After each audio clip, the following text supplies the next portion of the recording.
साथियों, मैं पंकज झा शास्त्री आप सभी को नमस्कार करता हूं। मकर संक्रांति में सूर्यदेव 14 जनवरी को प्रातः 6:45 बजे आ जाएंगे। 14 जनवरी को ही संक्रांति का पुण्यकाल पूरे दिन मनाया जाएगा। वैसे मिथिला क्षेत्रीय पंचांग अनुसार संक्रांति पुण्यकाल दिन के 12 बजे के उपरांत होगा। इस महापर्व पर दान करने और भोजन कराने का विशेष महत्व है, जिसमें गरीब असहाय को भोजन कराकर उन्हें वस्त्र या अन्य सामग्री दान स्वरूप देना चाहिए। गुरुवार को श्रवण नक्षत्र होने से केतु अर्थात ध्वज योग बनता है। इस योग में सूर्य देव का राशि परिवर्तन शुभ माना गया है, किंतु मकर राशि में ही पहले से शनि और बृहस्पति चल रहे हैं। इन तीनों ग्रहों की तिकड़ी इस वर्ष के पूर्वार्ध में राजनीतिक सामाजिक उथल पुथल मचा सकती है। मकर राशि में सूर्य के आने पर सभी शुभ मुहूर्त, शादी, विवाह, गृह प्रवेश आदि आरंभ हो जाते हैं, किंतु इस बार ऐसा नहीं होगा क्योंकि 17 जनवरी से गुरु अस्त हो जाएंगे। गुरु अस्त में विवाह, घर और गृहस्थी के कार्य करना अशुभ माना गया है। इसलिए इस बार विवाह मुहूर्त मिथिला क्षेत्रीय पंचांग अनुसार जनवरी महीना में नहीं है।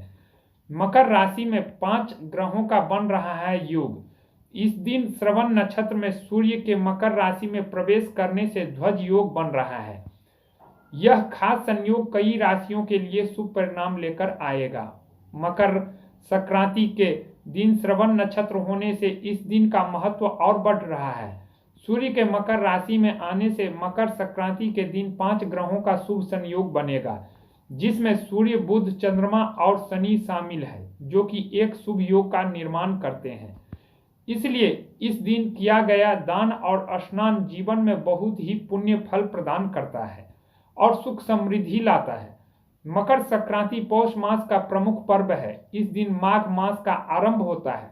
मकर संक्रांति पर पूजा पाठ, स्नान और दान निश्चित रूप से सभी को करना चाहिए। अलग अलग धर्मों की विभिन्न मान्यताओं के अनुसार मकर संक्रांति मनाने का कई कारण है, लेकिन मकर संक्रांति मुख्य रूप से सूर्य के दक्षिणायन से उत्तरायण में जाने के शुभ मौके पर मनाया जाता है।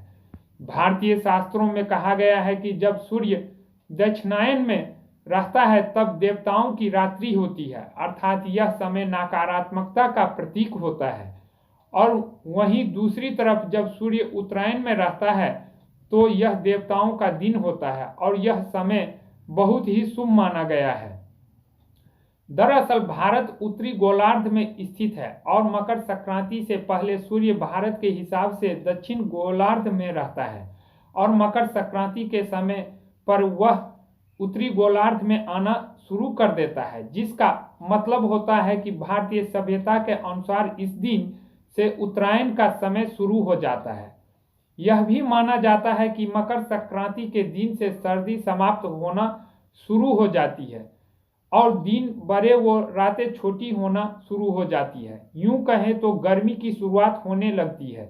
वहीं वैज्ञानिक दृष्टि से मकर संक्रांति के दिन सर्दियां खत्म होना शुरू कर देती है और भारतीय नदियों में वाष्पन क्रिया शुरू हो जाती है।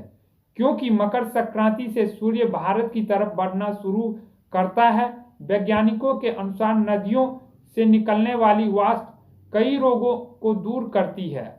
अतः मकर संक्रांति के दिन नदियों में नहाना भारतीय सभ्यता के अनुसार शुभ और वैज्ञानिकों के अनुसार शरीर के लिए लाभकारी माना जाता है। वहीं खान पान के बात करें तब मकर संक्रांति के दिन खिचड़ी और तिल की मिठाइयाँ खाई जाती है, जो कि वैज्ञानिक दृष्टि से शरीर के लिए बहुत लाभकारी होती है। अपने अपने क्षेत्रीय पंचांग अनुसार उपरोक्त समय सारणी में कुछ अंतर हो सकता है। आप सभी का कल्याण हो। जय माता दी।